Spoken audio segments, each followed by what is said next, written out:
क्या ब्रजभूषण शरण सिंह पर POCSO act में जिस नाबालिग खिलाड़ी ने आरोप लगाया था उन्होंने वो आरोप वापस ले लिया है। इस तरह की कई बार खबरें आ चुकी हैं। पहले कहा गया था कि सारे खिलाड़ियों में फूट पड़ गया है, अब हिंदुस्तान टाइम्स ने ये खबर छापी है, उसको भी लोग लिख रहे हैं। इससे पहले इंडियन एक्सप्रेस ने सारी एफआईआर की कॉपी छाप दी थी। तो हकीकत क्या है ये तो 15 जून के बाद लगभग पता चल जाएगा, क्योंकि खिलाड़ियों और खेल मंत्री के बीच बातचीत में है कि ये मामला पूरा 15 जून तक चलेगा। देखते हैं क्या होता है। दूसरी सबसे बड़ी खबर है, सोचिए किस तरह से विपक्ष के जो नेता हैं उनको लगता है कि अब एकजुट होना पड़ेगा और बीजेपी के खिलाफ 23 जून को पटना में विपक्षियों की बैठक है। लेकिन अब खुद नरेंद्र मोदी पर आरएसएस हमलावर है। ऑर्गेनाइजर एक संघ की पत्रिका है, उसमें खबर छप रही है कर्नाटक चुनाव के बाद कि क्या हिंदुत्व और मोदी के चेहरे से काम चलने वाला है। मतलब क्या अब आरएसएस को मोदी पच नहीं रहा है। कुछ लोग कह रहे हैं कि नरेंद्र मोदी के आने के बाद से लगातार ओबीसी का रिप्रेजेंटेशन जो है वो पार्टी में बढ़ रहा था, इससे आरएसएस चिंतित है और आरएसएस अब कांग्रेस को मजबूत दिखा रही है। वैसे कांग्रेस में पहले ही बता दूं बजरंग दल के लोग शामिल हो रहे हैं मध्य प्रदेश में। तो छत्तीसगढ़, राजस्थान, मध्य प्रदेश में चुनाव होने वाले हैं। क्या नरेंद्र मोदी की पकड़ ढीली हो रही है, ये भी खबर है जिस पर भी विश्लेषण बताऊंगा। और सोचिए सौरभ द्विवेदी जो ललन टॉप का एडिटर है वो अशोक गहलोत का इंटरव्यू करता है। क्या बेबाक इंटरव्यू है। लेकिन यही सौरभ द्विवेदी जब योगी आदित्यनाथ का इंटरव्यू कर रहा था तो ऐसे लग रहा था जैसे मेमने की तरह मिमिया रहा है। तो ये होता है जाति का खेल। इस देश में अगर नेता एससी एसटी ओबीसी या अपोजिशन का हो तो फिर पत्रकार उसकी खाल उधेड़ देते हैं। और ये पत्रकारिता होनी चाहिए, जो अशोक गहलोत के साथ जो पत्रकारिता हुई है यही पत्रकारिता सबको करनी चाहिए थी।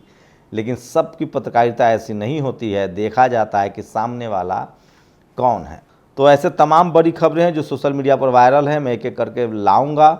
और आपको पता है रूबिका लियाकत के बारे में खुलासा हुआ है कि वो किस चैनल में गई है। भारत 24 चैनल का नाम है। उस चैनल में नरेंद्र मोदी पर अलग से एपिसोड दिखाया जाता है, भारत के प्रधानमंत्री पर। तो लोग इस पर ट्वीट कर रहे हैं कि रूबिका लियाकत अब और बेहतर चैनल में पहुंची हैं जहां वो सत्ता से सवाल नहीं, सत्ता की बटरिंग कर पाएंगे। इस तरह के लोग जो है कमेंट कर रहे हैं। तो ये तमाम खबरें जो सोशल मीडिया पर वायरल है मैं एक एक करके आपको बताऊंगा, क्योंकि मैं बार बार कह रहा हूं कि सोशल मीडिया ही सच्चा मीडिया है, सोशल मीडिया ही बहुजन मीडिया है। तो ये तमाम खबरें जो सोशल मीडिया पर वायरल है। आप सोचिए बीएसपी सुप्रीमो मायावती ने कल यूपी में लखनऊ कोर्ट परिसर में एक आरोपी गैंगस्टर को गोली मार दी गई। अब सोचिए कि जज साहब के सामने गोली मार दी गई, लेकिन क्या कोई टेलीविज़न चैनल अखबार दिखाएगा कि वहाँ जंगल राज है। इससे पहले भी पुलिस कस्टडी में गोली मारी गई थी। एक मासूम बच्ची को भी गोली लगी है, उसको योगी आदित्यनाथ देखने गए हैं, वो खबर जरूर चलाई जा रही है। तो मीडिया का खेल ये है कि जो सत्ता पक्ष की जो अच्छी चीज़ें हैं उसको दिखाया जाए, वजह क्या है वो न बताई जाए। और जब विपक्षी दलों की सरकार हो या गैर सवर्णों की सरकार हो तो वहाँ मिट्टी पलीद कर देते हैं। तो ये मीडिया का खेल है जो मैं आपको बता रहा हूँ। और सोचिए अब तो संघ का मुखपत्र भी कह रहा है सिर्फ मोदी के करिश्मे और हिंदुत्व से काम नहीं चलेगा, कब तक फर्जी प्रचार चलेगा, कुछ काम तो करना ही पड़ेगा। कर्नाटक रिजल्ट्स के बाद इस तरह के ऑर्गेनाइजर ने लेख लिखे हैं जिसको संजय सिंह ने शेयर किया है। तो सोचिए कि क्या बीजेपी 2024 में कमज़ोर होती दिख रही है, क्या नरेंद्र मोदी से पल्ला झाड़ने की फिराक में है बीजेपी। राजनीति में चलता रहता है ये सब चीज़ें। लेकिन सबसे पॉलिटिकल अहम खबर है कि 23 जून को पटना में विपक्ष के सारे बड़े नेता एकजुट होने जा रहे हैं। क्या होगा फैसला ये तो समय बताएगा, लेकिन एक बात तो तय है कि शरद पवार ने जो कहा है कि लगता है कि जनता में जो है वो लगातार हवा बह रही है मोदी के खिलाफ। नौकरी, बेरोजगारी, हिंसा, जिस तरह से तुष्टीकरण, लिंचिंग, ये सब चीज़ें, जिस तरह से पुलिस व्यवस्था है, चाहे महिला खिलाड़ियों का मामला हो, चाहे पत्रकारों का मामला हो, अपोजिशन के पत्रकार सवाल नहीं पूछ सकते हैं, कुछ पर सरकार से सवाल नहीं पूछ सकते हैं। तो ये सब सारे मसले हैं। सुशील शिंदे ने ये खबर लिखी है, दिस इज आईएएस मनीष नरवारे। ये तस्वीर है और ये उनकी चिट्ठी है, किस तरह से एक शेड्यूल कास्ट कम्युनिटी के आईएएस के साथ जातीय भेदभाव किया गया। ये खबर भी सोशल मीडिया पर आज सबसे ज़्यादा वायरल है और लोग इसको, मुकेश मोहन ने भी इसको शेयर किया कि यह तमिलनाडु के ईरोड में पोस्टेड आईएएस डॉक्टर मनीष नरनवारे हैं। मनीष शेड्यूल कास्ट हैं, इसलिए उन्हें बार बार जातिगत भेदभाव का सामना करना पड़ रहा है। भारत में दलित कलेक्टर बन गए एक्टर, जाति पीछा छोड़ती नहीं। ये सबसे बड़ा आरोप जो है लगा रहे हैं। ये तस्वीर सोशल मीडिया पर वायरल हो रहा है। लोग कह रहे हैं कि ये पश्चिम बंगाल की तस्वीर है। फैक्ट चेकर जुबैर ने कहा है कि नहीं, ये पुरानी तस्वीर है। ये तस्वीर जो है, पुलिस का नाम शोभाराम, एक्यूज धर्मेंद्र, लोकेशन जोधपुर की है और एएसआई शोभाराम ने खुद ऑल्ट न्यूज़ को बताया है कि उनके साथ बदसलूकी हुई थी और आरोपी को गिरफ्तार कर लिया गया था। तो सोशल मीडिया पर सोचिए किस तरह से हिंदू मुस्लिम कराया जा रहा है। सत्ता के साथ जो लोग हैं उनको छूट है और उससे हिंसा भी हो रही है। कोल्हापुर में क्या हुआ? कोल्हापुर हिंसा के बाद राजनीति तेज, शहर में इंटरनेट बंद, धारा 144 लागू। सोचिए मणिपुर में इस तरह से जो हिंसक वारदातें हुई उस पर रिपोर्टिंग नहीं हो रही है सरकार। हम लोग क्या चाहते हैं कि इस देश में अमन चैन हो, किसी सबके साथ बराबरी का व्यवहार हो, सबको न्याय मिले, लेकिन ये होता हुआ दिख नहीं रहा है। कोल्हापुर में सोचिए कि फेसबुक पोस्ट को लेकर जिस तरह के हालात पैदा हुए हैं, उससे साफ है कि किस तरह से सोशल मीडिया के जरिए जो लोग हिंसा फैला रहे हैं, लोगों को लड़ा रहे हैं, उन पर कार्रवाई नहीं हो रही है। सवाल इतना होता है कि किसको किससे फ़ायदा हो रहा है। ये तस्वीरें भी सोशल मीडिया पर बहुत ज़्यादा वायरल है। सोचिए ये शख्स जो है वो आरोपी हैं। यूपी में 2-3 बड़ी घटनाएं हुई है। ये जो शख्स हैं, इस शख्स का नाम है, बीजेपी के युवा नेता है, आरोपी है कुंदन सिंह। एक बच्ची के साथ कहा जा रहा है कि इसने गैंग रेप किया, उनकी मौत हो गई और वो उसको फेंक दिया गया। तो और ये गैंगस्टर संजीव जीवा कोर्ट वाला मसला पता है आपको। मेरठ में महिला वकील अंजलि गर्ग की गोली मारकर हत्या, अब ये कहानी निकल कर आई है सामने। तो सोचिए इतने सारे क्राइम की खबरें होती है यूपी में, लेकिन वहाँ जंगल राज नहीं कहा जाता है। तो इसकी क्या वजह मानते हैं आप? गिरफ्तार ब्रजभूषण को किया जाना चाहिए था, लेकिन गिरफ्तारी किसानों को हुई है। किसानों पर जिस तरह से लाठीचार्ज हुआ है उसको लेकर विनेश फोगाट अब लगातार सामाजिक मुद्दों पर बात करने लगे। और सोचिए तमिलनाडु के एक टेम्पल को इसलिए सील कर दिया गया क्योंकि वहाँ शेड्यूल कास्ट के एक शख्स को जाने नहीं दिया गया था। तो ये भी खतरनाक खबर है। साक्षी मलिक ने भी किसानों के पक्ष में ट्वीट किया है। और ये देखिए मुख्यमंत्री बीएसपी सुप्रीमो मायावती ने जिस तरह से लखनऊ के कोर्ट में जो हिंसा हुई, गोलीबारी हुई है, उसको लेकर ट्वीट किया है। जालौन में कुशवाहा समाज की एक नाबालिग लड़की के रेप के बाद पुलिस की लापरवाही के कारण इंसाफ के लिए दर दर की ठोकरें खाने पर मजबूर पिता ने फांसी लगाकर आत्महत्या कर ली। चंद्रशेखर आज़ाद रावण ने ट्वीट किया है, 25 लाख के मुआवजे की मांग की है और कहा है कि हम पीड़ित परिवार से जल्दी मिलेंगे भी। तो ये सोशल मीडिया पर वायरल खबरें। वहीं राहुल गांधी अभी अमेरिका में हैं और प्रधानमंत्री अमेरिका जाने वाले हैं। एक अभी डांडिया है जो कह रहे हैं कि जो लोग भी, जिनको लगता है कि भारत स्वर्ग हो गया है, बेहतर हो गया है, वो अमेरिका से जा सकते हैं। हम उनको एक तरफ का टिकट देंगे, एक तरफ का टिकट का खर्चा देंगे। आपको बता दें कि विदेश मंत्री ने राहुल गांधी के बारे में कहा है कि वो देश का नाम खराब करते हैं, जबकि राहुल गांधी जो है वो राजनीतिक सवाल करते हैं सरकार से, प्रधानमंत्री। जिनका कहना है कि नरेंद्र मोदी की सरकार पर या नरेंद्र मोदी पर सवाल उठाना भारत सरकार पर सवाल उठाना है, भारत पर सवाल उठाना है। तो ये दोनों चीज़ें हैं। एक खबर आ रही है कि एक झारखंड की खबर थी, देखिए किस तरह से वहाँ जातीय भेदभाव हो रहा था।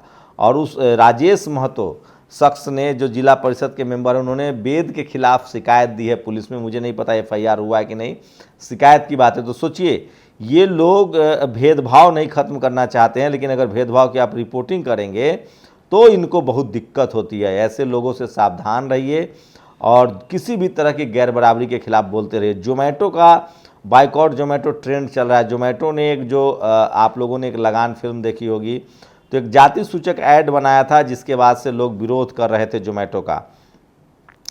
और रणविजय सिंह ने ट्वीट किया कि ब्रजभूषण मामले में नाबालिग पहलवान यौन शोषण के आरोप वापस लिए हैं, इनकी वजह से भेदभाव का आरोप लग गया है। लोग कह रहे हैं कि क्या ये दबाव में तो नहीं लिया गया? आप लोग की क्या प्रतिक्रिया वो जरूर बताइए। और जोमेटो को लेकर दिलीप मंडल ने बड़ा इशू बनाया। और ये देखिए किस तरह से भीम आर्मी के कार्यकर्ता हैं, पुलिस वालों से बहस हो रही है। तो अगर आप SC ST OBC माइनॉरिटी से हैं तो आपको प्रोटेस्ट, धरना, प्रदर्शन, राजनीति भी नहीं करने दिया जाएगा। और लगातार मैं फिर कह रहा हूं कि एक नई मुहिम चल रही है। आलोक चीकू ने लिखा है कि कुर्मी और यादव को लगातार बदनाम करने की कोशिश हो रही है।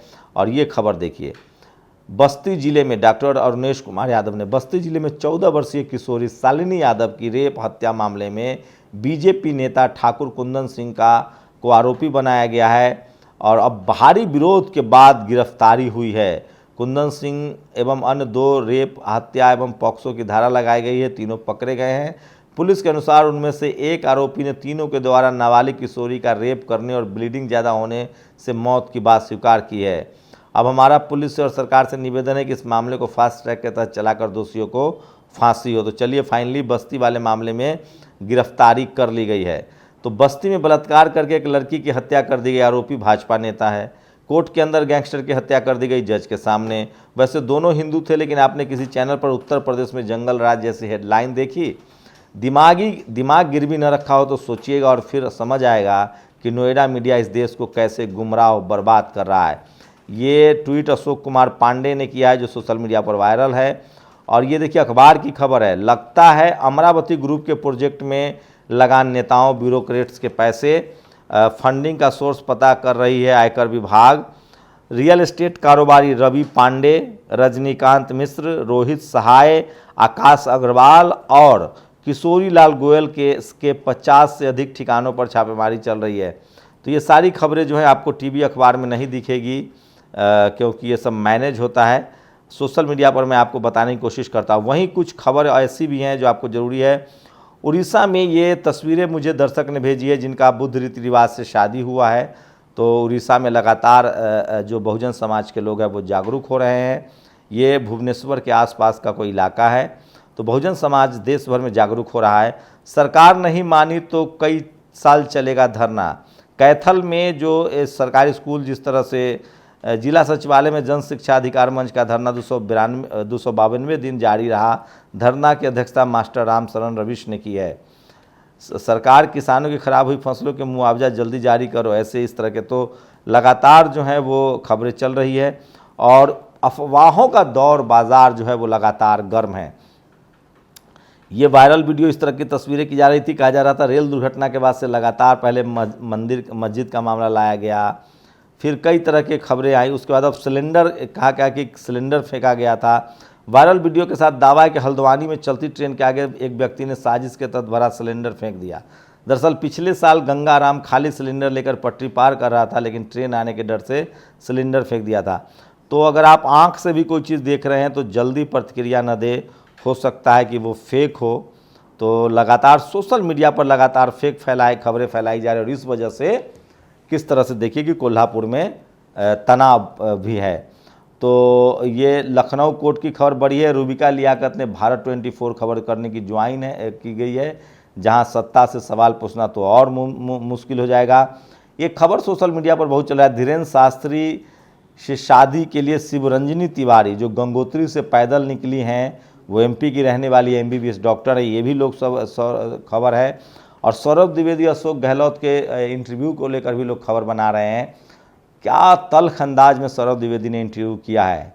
लोग कह रहे हैं कि काश BJP के मंत्री नेताओं से भी लोग इसी तरह का इंटरव्यू करते। मैं फिर कह रहा हूँ, इस देश में अगर आप SC ST OBC किसान जातियों से हैं तो चपरासी से लेकर चीफ जस्टिस तक का जो रिप्रेजेंटेशन है वो आपका नहीं है। TV, मीडिया, अखबार, जुडिशरी, ब्यूरोक्रेसी, बिजनेस में तो और आपका रिप्रेजेंटेशन नहीं है। और जब तक डाइवर्सिटी नहीं आएगी, सबकी बराबर की हिस्सेदारी नहीं होगी, तब तक अशोक गहलोत से सवाल पूछे जाते रहेंगे, लेकिन BJP के CM PM से सवाल नहीं पूछे जाएंगे, क्योंकि जो वो जिस आइडियोलॉजी के हैं उस आइडियोलॉजी के लोगों की उनसे सामाजिक सहमति है। तो ये वो तमाम खबरें हैं जो आपके लिए ज़रूरी था। इसके विश्लेषण पर आप अपनी प्रतिक्रिया जरूर दीजिए। और आपको क्या लगता है, क्या 2024 में विपक्ष एकजुट होकर BJP को हरा पाएगा? और क्या शरद पवार का आकलन सही है कि जनता नाराज है? और आपको क्या लगता है कि अगर यूपी में जिस तरह से कोर्ट में गोली चली है, अगर किसी गैर BJP शासित राज्यों में गोली चलती तो मीडिया की भूमिका क्या होती? और ओवरऑल आप लोग को लगता है कि क्या मीडिया जो है भारत की वो जनता के सरोकारों से कट गई है और वो सरकार के साथ है। सरकार आती जाती रहेगी, मीडिया को जनता के साथ बने रहना चाहिए। कल कांग्रेस की सरकार आएगी तो उससे भी सवाल पूछिए, कल नीतीश जी आएंगे उससे भी सवाल पूछिए। पत्रकार का काम है जनता के लिए सरोकार का सवाल पूछना। जनता की इसी में भलाई है, देश की इसी में भलाई है। अगर आप लोग देश की भलाई चाहते हैं, जनता की भलाई चाहते हैं, तो सरकार से सवाल पूछिए। तभी जाकर, जब आप सवाल नहीं पूछेंगे तो सरकार को कैसे पता चलेगा कि क्या गड़बड़ी है, क्या समस्याएं हैं। शुक्रिया। नेशनल दस्तक की आपसे गुजारिश है कि अगर इसको बचाना चाहते हैं तो नेशनल दस्तक को सब्सक्राइब करने के लिए रेड कलर के सब्सक्राइब बटन को दबाएं, फिर बेल आइकन की घंटी दबाएं। नेशनल दस्तक को बचाने के लिए बहुत जरूरी है कि हर खबर को शेयर करें, लाइक करें, कमेंट जरूर करें।